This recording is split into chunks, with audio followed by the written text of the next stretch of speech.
వస్తున్న combination Mahesh Babu and Rajamouli. So ఆ combination లో మూవీ వస్తుంది. అయితే దానికి టైటిల్ వారణాసి ఆర్ గరుడ, ఈ రెండిట్లో ఒకటి ఉండబోతుంది అని చెప్పేసి టాక్ నడుస్తుంది. ఏది ఉంటే బాగుంటుంది అంటారు?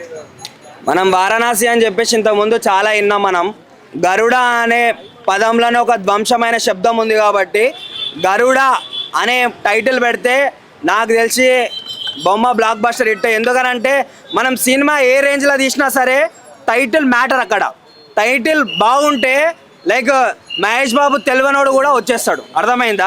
అంటే తెలివనోళ్ళు ఎవడు ఉండడు. ఎవడన్నా బీహార్ నుంచి అన్న రాజస్థాన్ నుంచి అన్న ఎవడన్నా వస్తే వాడు కూడా వచ్చేస్తాడు. నిజంగా చెప్తున్నా, గరుడ అనే ఒక టైటిల్ బాగుంటుంది. మనం కొన్ని సినిమాలలో వాళ్ళ పేర్లు వింటేనే గరుడ అని వింటేనే ఒక వైబ్రేషన్ వస్తుంది. గరుడలో ఆ టైటిల్లో అంత వైబ్రేషన్ ఉందని చెప్పేసి నేను నమ్ముతున్నా. వారణాసి కన్నా గరుడ అనేది బెస్ట్ అని చెప్పేసి అనిపిస్తుంది. సో ఇంకోవైపు శృతి హాసన్ గారు పాడిన గ్లోబ్ ట్రాటర్ లో సంచారి అని ఒక వర్డ్ వస్తుంది. మరి ఆ సంచారి అని పెట్టినా బాగుంటుంది అంటారా? లేదండి, గరుడనే బాగా అనిపిస్తుంది. మీరు 100 మెంబర్స్లో అడిగినా 90 మంది గరుడ అనే చెప్తారు. ఎందుకనంటే అట్లా ఉంది ఆ టైటిల్ పేరు.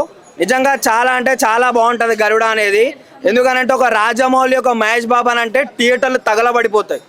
ఆడ మనం గుర్తుపెట్టుకోవాల్సింది. ఎందుకనంటే ఒకప్పుడు కమెడియన్ ఉన్న సునీల్ గారితోనే మర్యాద రామన్న సినిమా తీస్తేనే అసలుకి బొమ్మ బ్లాక్ బస్టర్ హిట్ అయిపోయింది. అట్లాంటిది ఒక క్రేజ్ ఉన్న ఒక ఏమంటారు ఒక పెద్ద హీరో ఆయన ఒక పాన్ ఇండియా మూవీని పోకిరి సినిమాతోనే మనకు చూపించిండు.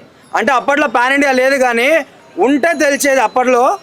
నిజంగా చెప్తున్నా, ఈ యొక్క సినిమాతోని పుష్ప రికార్డ్స్, మన బాహుబలి రికార్డ్స్ అన్నీ బ్లాస్ట్ అయిపోతాయని చెప్పేసి నాకైతే అనిపిస్తుంది. సో రాజమౌళి గారికి మన ఇండియాలోనే కాకుండా ప్రపంచ వ్యాప్తంగా గుర్తింపు ఉంది. మరి ఈ మూవీ 120 కంట్రీస్ లో రిలీజ్ చేయబోతున్నారని చెప్పేసి అంటున్నారు. మరి ఎలాంటి రికార్డ్స్ బ్రేక్ చేస్తున్నారు?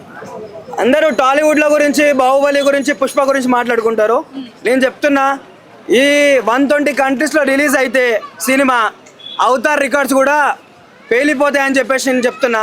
ఎందుకనంటే ఆడున్నది ఒక రాజమౌళి, ఒక డైనమిక్ హీరో కాబట్టి నాకు తెలిసి ఏ రికార్డ్స్ ప్రపంచంలో ఏ రికార్డ్స్ మిగిలవని చెప్పేసి చెప్తాను నేనైతే.